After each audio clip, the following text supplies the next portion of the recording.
Okay.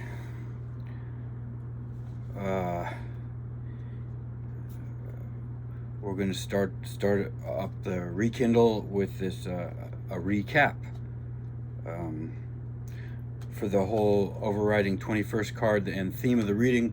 We had the 10 of Cups from the Ghosts and Spirits deck, and then for the node of water we had Victory, and then for the node of charge or spirit we got the High Priestess, and for the Wind of Wood we had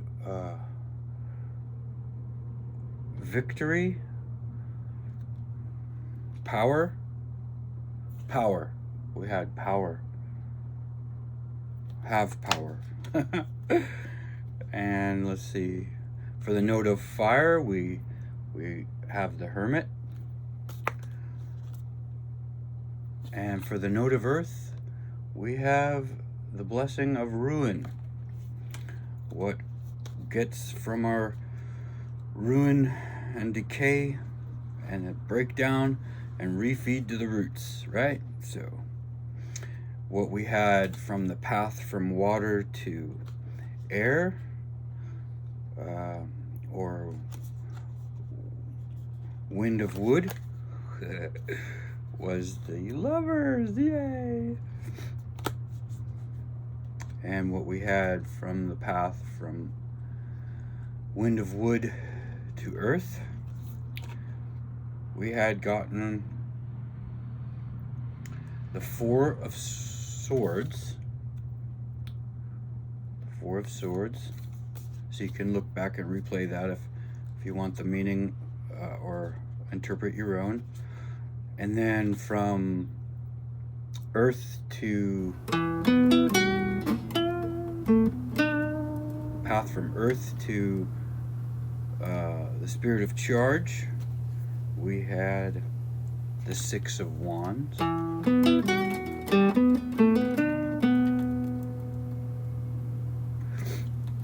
And from the path of spirit charging fire to the envies of fire, we got the King of Wands. That was really good. That reading was just spot on. All first 10 were just amazing, or 11 I guess, whatever. And then from fire, the path returning through earth, leaving drop-off centers and rising again to the headwaters, we had the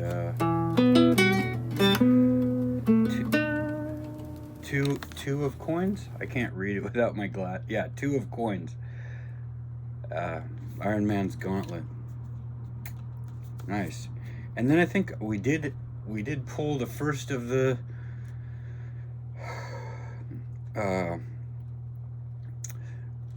crossings, and the first crossing we got, which was the crossing of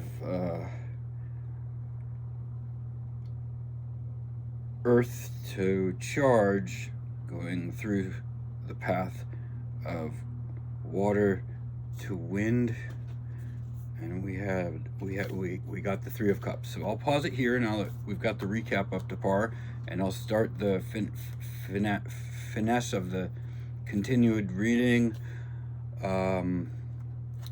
with the Phantom Wise deck's interpretation of the Three of Cups for that crossing of path. First crossing of the two paths that cross that path. Yeah.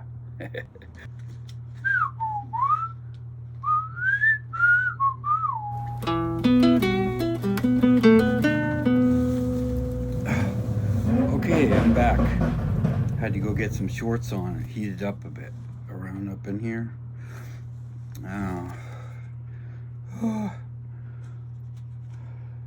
So, with Three of Cups,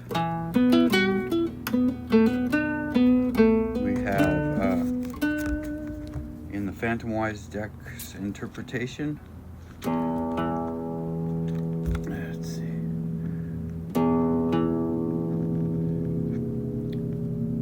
The Three of Cups. A trio of figures raise their glasses high in celebratory toast. Like minds and like souls, camaraderie, joy and support and merriment, and sparkling beverages, celebrating new friendships and rekindling old bonds, sharing happiness. Emotions expanded to include others. Share joy, spread joy, and pop another bottle. Message in a bottle. So that's pretty good for the first crossing from cross-hatching from Earth overcharging to what is charged, from waters above, spiriting in the path from water down to wind. So that's the first crossing. The second cross-hatching from charge is from charge of fire through that path to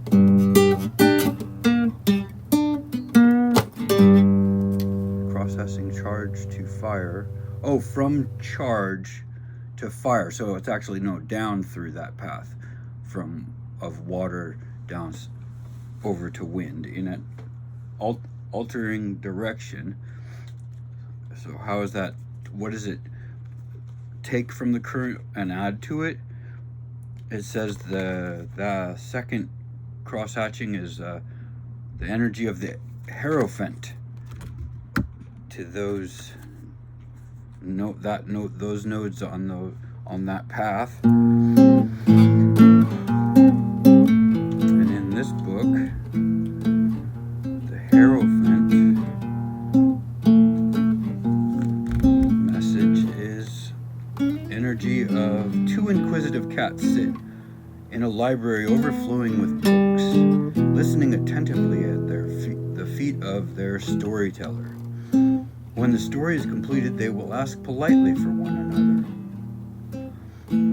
This is a place of dusty tomes and ancient tales, of wisdom gathered and shared, a space for storytelling and story listening. Students who are ready to learn, ears pricked and tails calm and attentive, seeking and finding deeper knowledge and meaning. So that's the Hierophant card. Pretty good energy to be crossing the path of water to wind. Cross-hatching from charge to the fires. And then the first cross-hatching of the path from wind up to earth is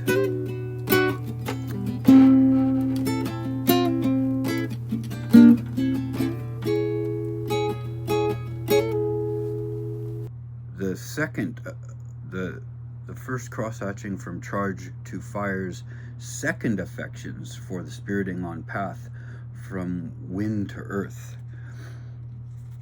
From wind up to earth. So it's the second time this energy of the paths of those two nodes and the directional flow back and forth in the time spectrum that we're intuiting here is the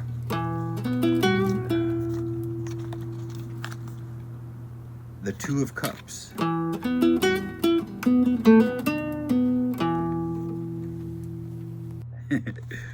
Two of Cups.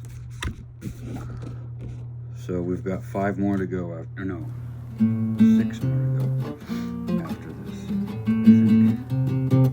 No, 7. At any rate, Two of Cups, let's see.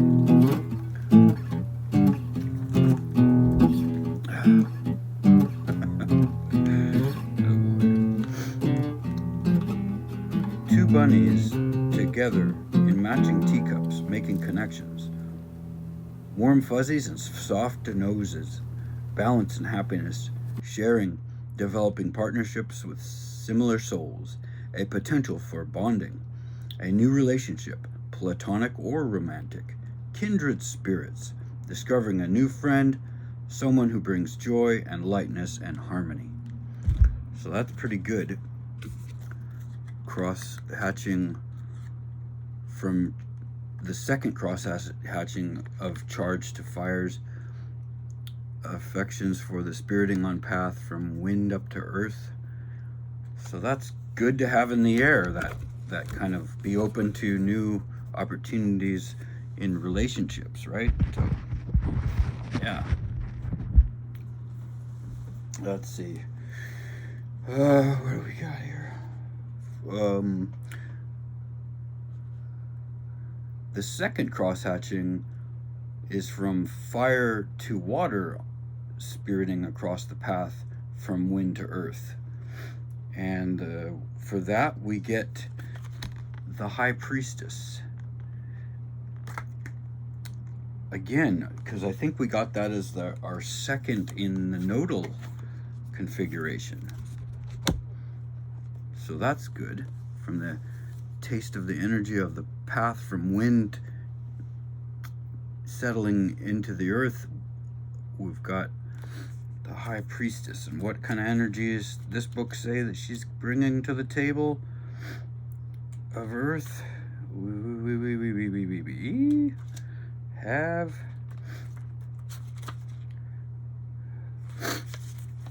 let's see here.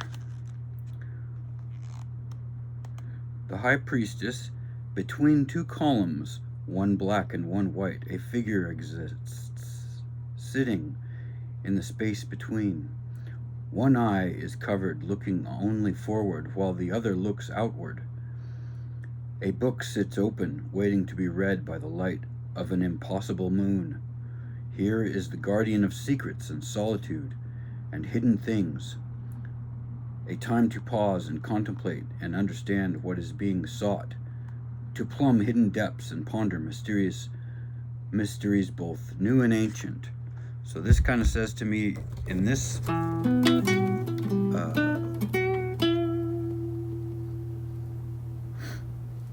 second cross-hatching of the path from fire to water through the path of wind to earth, that you know, solitary contemplation and meditation, and you know, studying your own perspective before sharing it, kind of, or something along those lines. So that's good for that. And then moving on to the first cross hatching from fire's second affections, from fire to water, for the spiriting path of earth to charge. The first of those that cross hatching pair is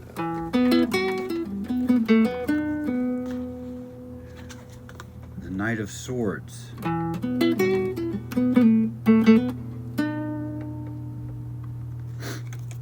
The Knight of Swords. Let's see. The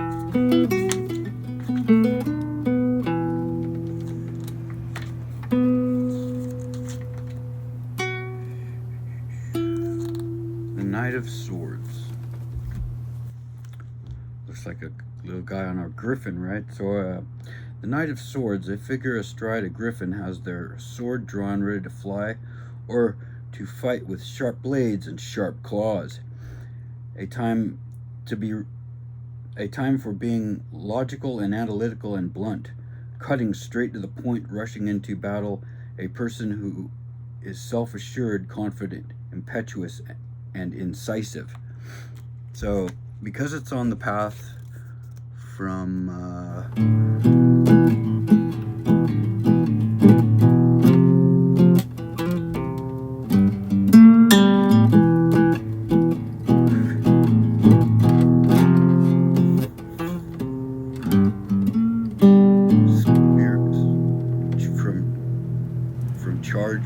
from earth to charge. This first cross-hatching is the second affections of fire to water. So it's the second card we've pulled for the path of fire to water's crossing. Oh, I might have to reboot this whole interplay, but we'll just play it by ear. So that's good. What was I thinking about that? The Knight of Swords being, following some kind of discipline to be ever ready for adversarial scenarios should they prop up like a flash flood or a freak storm or whatever, right? So anyway, so that's how I feel about making sure your animal is well kept for good and readiness.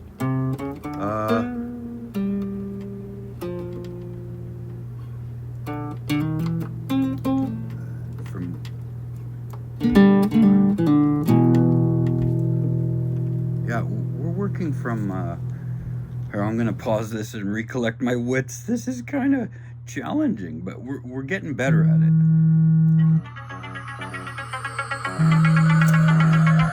Okay, I'm back, and I regained my composure.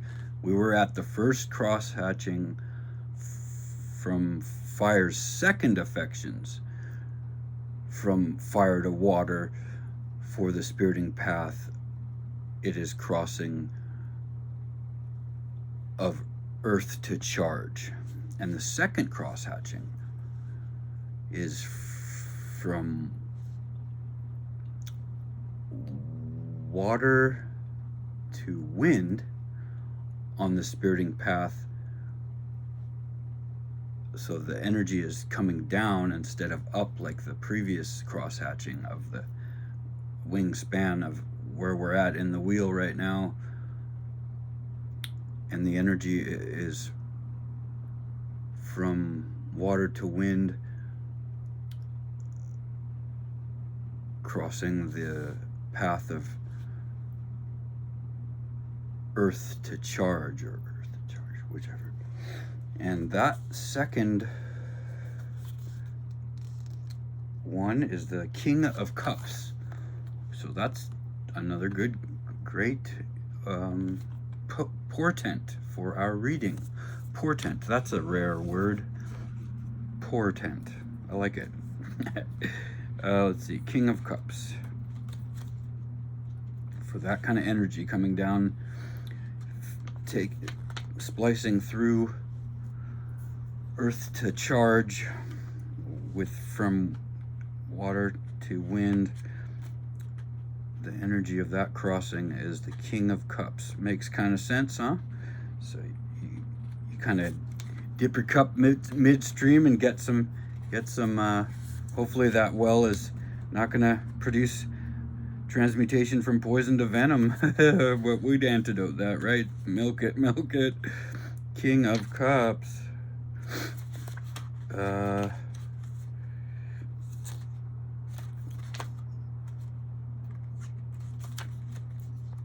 King of Cups. See that again. It's kind of these are neat cards, like kind of simple but cute drawings. I like this deck. The King of Cups. A dapper crowned figure sits in a comfortable chair.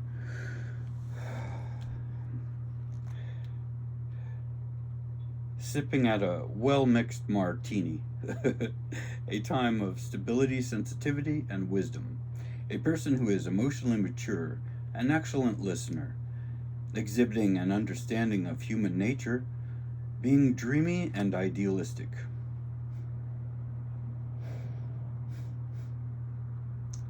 Perceptive and insightful, calm, cool, and collected.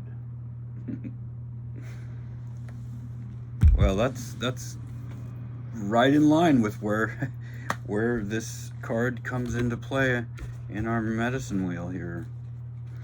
Okay, now we're moving into the first cross hatching.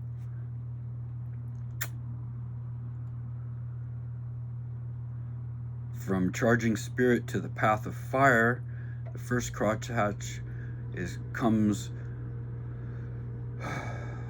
from water to winds, second affections through the spirit of paths. So from what the energy is coming down through the path of charge leading to spirit. And that card today, or at least in this session, timelessness is key to either leave remained locked or unlock. For this here interpretation is yours. The Ace of Wands. Ours is cool. Can it be? I would be down with that. Hours and hours. Ace of Wands. So, wow, I'm like sweating here, yo. Sweating it. Sweating it in this this part of the read. It's okay. I haven't grown accustomed. So we'll live. That's just me personally. Y'all are good. The Ace of Wands. A starting point, a magic wand to grasp onto, a tool for channeling energy, a torch to light the path for new ideas and new adventures. A moment of excitement and inspiration, sparkling with new ideas and wonders. Time to put a creative vision into action. So where was this going? This was second cross-hatching of wind to earth on the spiriting path of charge to fire. From charge to fire. Or will it be this way when I reverse the video? I don't know. Anyway, you can figure it out on the wheel where that would be. Which path this is the second cross-hatching of,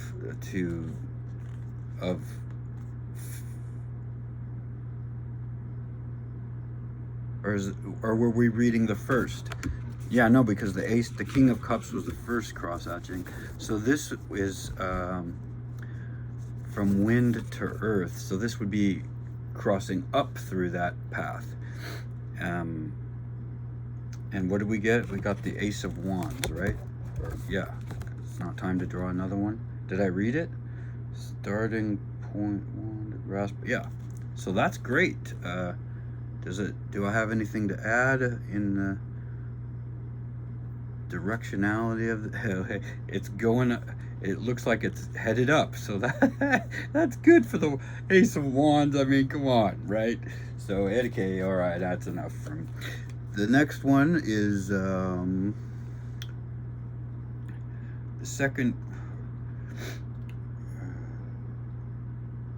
first cross-hatching from water to winds, second affections through spirit on path of charge to fire. So that was that. Second cross-hatching is what we got with the Ace of Wands.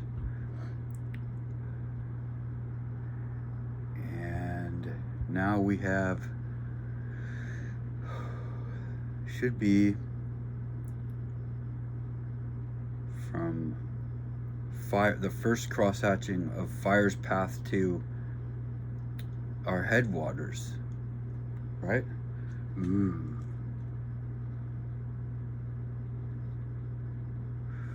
Yeah, the first cross-hatching from wind to earth on spirit path from fire back up to water, and it's going flatline crosswise through the angle up to water from fire's hub on our node on our wheels hub,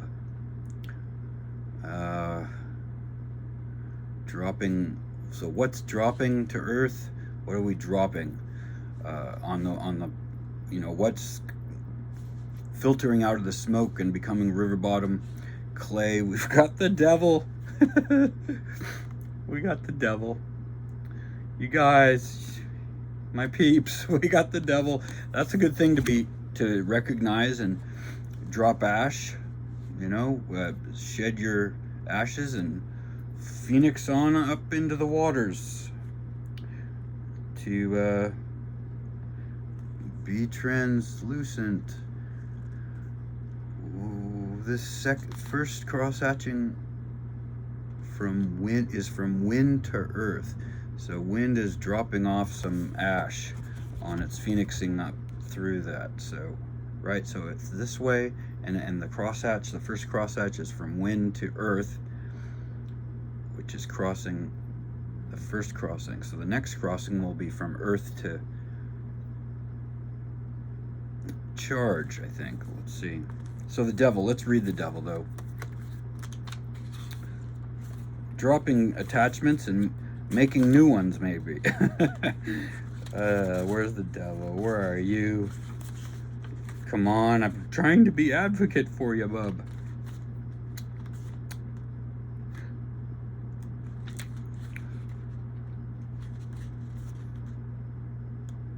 Bear with me, here we are.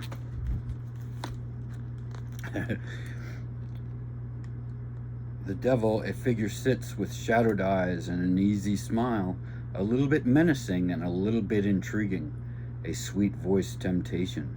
The shadow here are dark, but the brilliance of the light also makes it difficult to see clearly. So a little bit of precipitation through that smoke screen, and we'll skate on through a time of sitting in shadow of something or someone, bound by fears or blinded by illusions. The need to stand up and move away from the darkness at this table and explore the light beyond. So yeah, cross-hatching from wind to earth on the path of fire to water makes sense. We're kind of checking our what attachments are worthy of staying with us, and what can we let go of there on the phoenixing scenario of this reading. So the final card would be the 20th in our reading, and what I wrote for this, and for leaping frog from this steaming lobster pot from the third crossing, if my calculations are beyond magical, is showing stimulus into the divine of timing here, as from earth to charges crossing, spiriting the path from fire and return to headwaters for the close of this adaptable to interpretation suiting you to your flitting fancies. Good luck with that. Fuck around and find out. Here we go. Yipes. Well, I kind of wish this was a reading from the Marvel deck or the Gerd Ziegler's interpretation of the Thoth Tarot, because I'm not sure what the Phantom Wise is going to say to us about the Eight of Cups. Eight's a good number, though. A good number for the closing 20th card out of the 21 cards that we started with the last, which was the theme, which was the Day of the Dead. So, Eight of Cups. We'll be forever in debt and drinking from our ancestors' investments throughout time, or something like that. Something very homaging or humbling to us, and homaging of them, or is that right? Is homaging a word? Homage, when you bring homage to something, do you know? Anyway, we've got the Eight of Cups.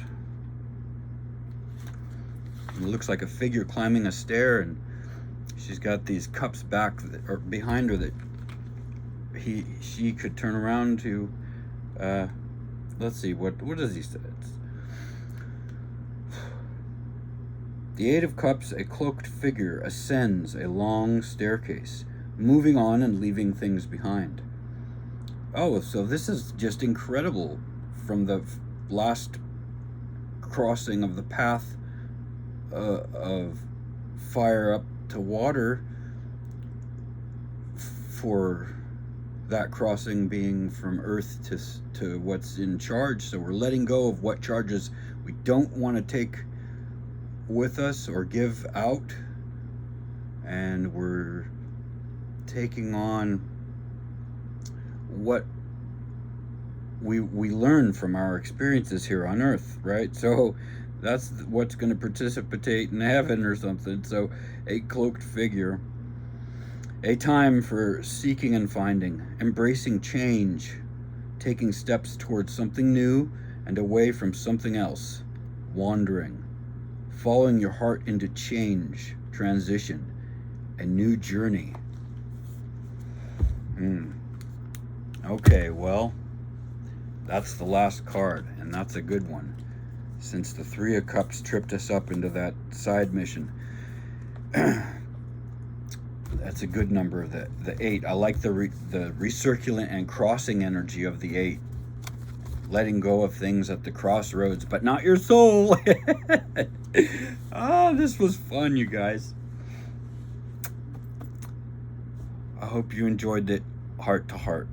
I'm going to go ahead and close with the way I closed the predecessor to this finalization of the reading we had started with, that latest upload, which I'll link in the somewhere. It'll be a little video you can tap on. May we share much to match through love, acknowledging Akasha, Awash, Akashawa, and Au Au revoir.